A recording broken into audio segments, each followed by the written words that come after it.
So why play a 3 high, right? Oh, well, I've played a 2 high for years. I've played a single high for years. What's the purpose in swapping? What's the purpose in getting into something kind of abstract and getting into something new?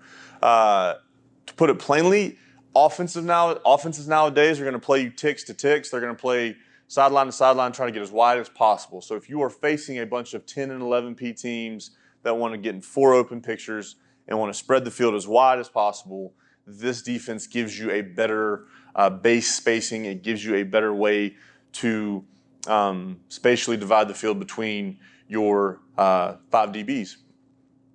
On top of that is a non-traditional defense. When offensive coaches go into their meetings, when quarterback gurus get guys on Saturdays, they don't talk about 3 high. They talk about 2 high. They talk about single high in terms of pre-snap reads. So it is something completely foreign to a lot of quarterbacks. It is something brand new. It is something that is still kind of on the cusp of being really, really popularized and being out there a lot. You saw a lot more teams switch to it in the fall of 21. But it is still relatively new to those offensive guys, and it is not an easy look to replicate as well with a scout team if you are playing it fast, if you are playing it effective.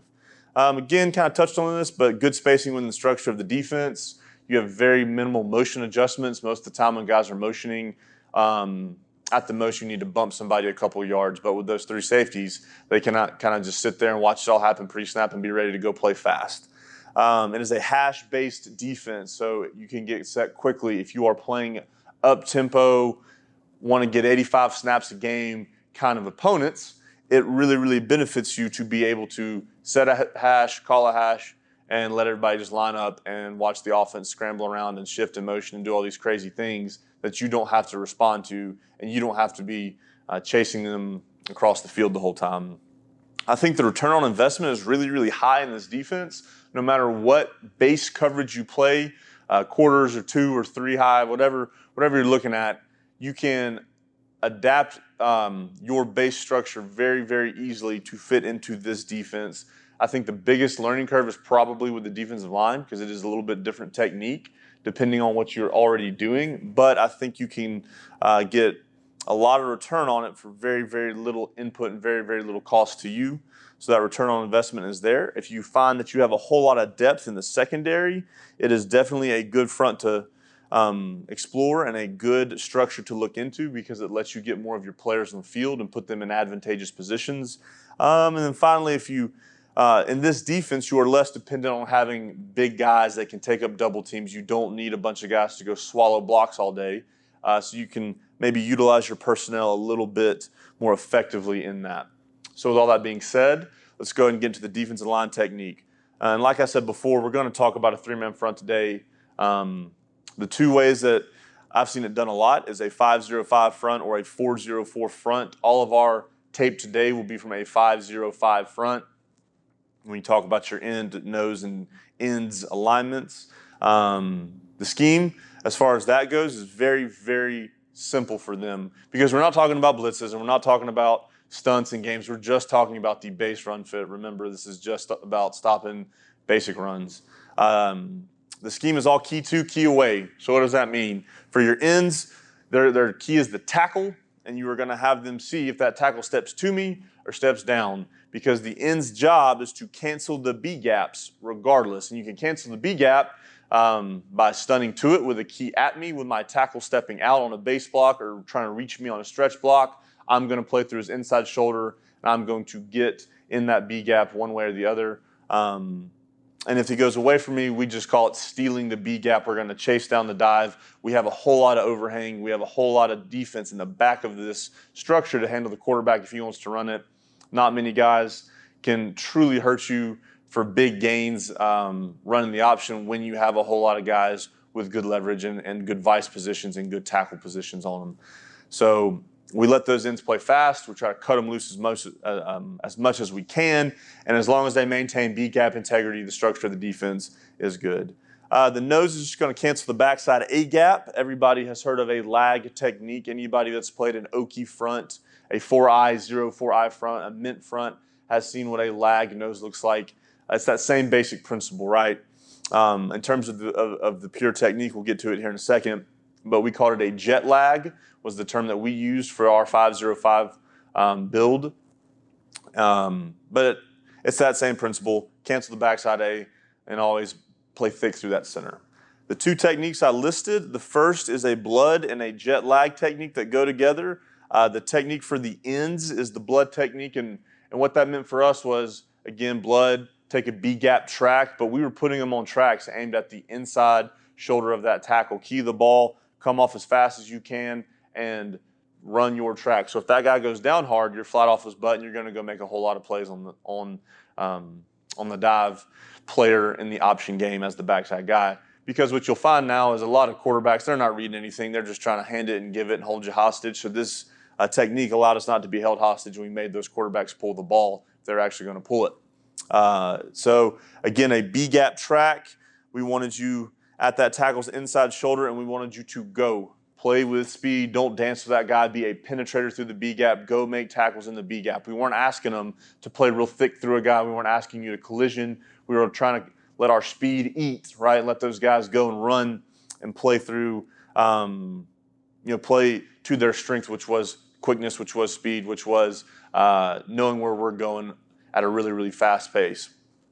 With that being said, a blood track, obviously, if you are going to chase a dive, you're also going to be a spill player in all pull and all gap schemes. You want to always spill the first puller around there. I feel like I need to go ahead and say that. As far as the jet lag goes, the biggest point of contention with the jet lag was that we wanted you vertical through the A gap. We didn't want you building the wall and kind of moving laterally through the backside A. We wanted you to go through the backside A as quick as possible as a penetrator. Again, trying to knock off splitters, trying to knock off pullers, trying to just cause chaos and create big plays and tackles for losses for us, as well as making the running back stop his feet. You do run into some problems with this. The more mid-zone you get, the more basey, board drilly you get. The jet lag would run into some issues, especially with guys that were good on the double. But once those guys got used to it and started playing with a bigger base, it definitely paid some dividends, and we definitely were able to knock off some pullers. And that's kind of, again, there's two schools of thought. That first school, the blood and the jet lag, is all about speed. It's all about playing fast. It's all about cutting guys loose and not trying to be super heavy through blocks.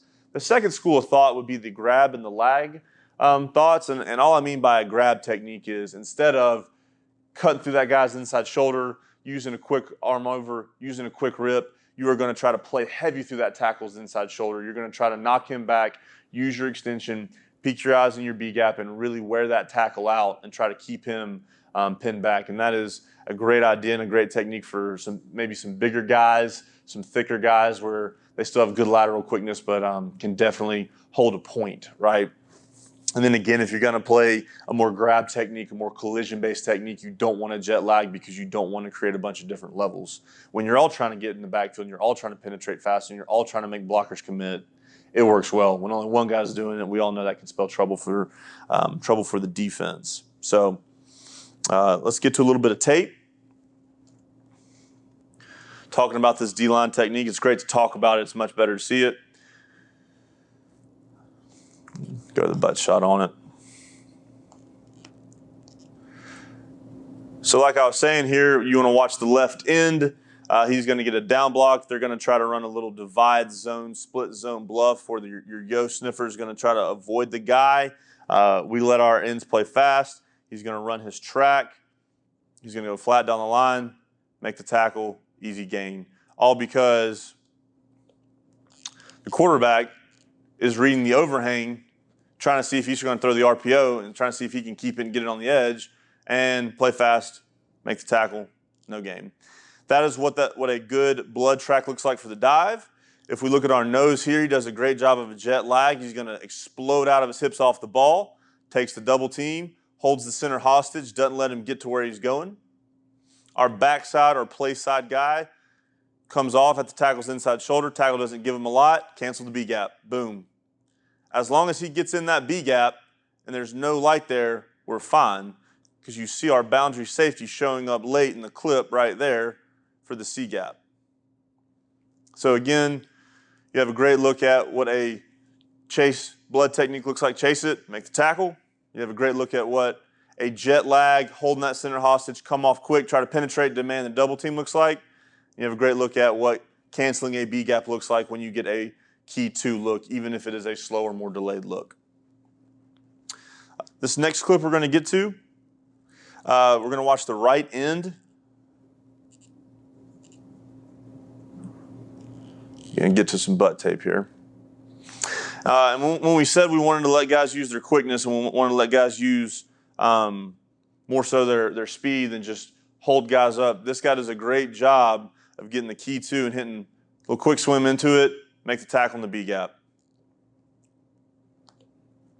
And go slow and let it takes a step, quick swim, go flat down the line, make the tackle. Nose guard, a little high, not quite as explosive as what we want in jet lag, but demand to make the ball, keep moving lateral. Backside guy, you don't love his technique. He gets cut out. You would like to see him go flat and really make that quarterback have to keep it and have to think that there's space there. But regardless, that's a great look at what making a play from a play side blood technique looks like as he hits that B gap.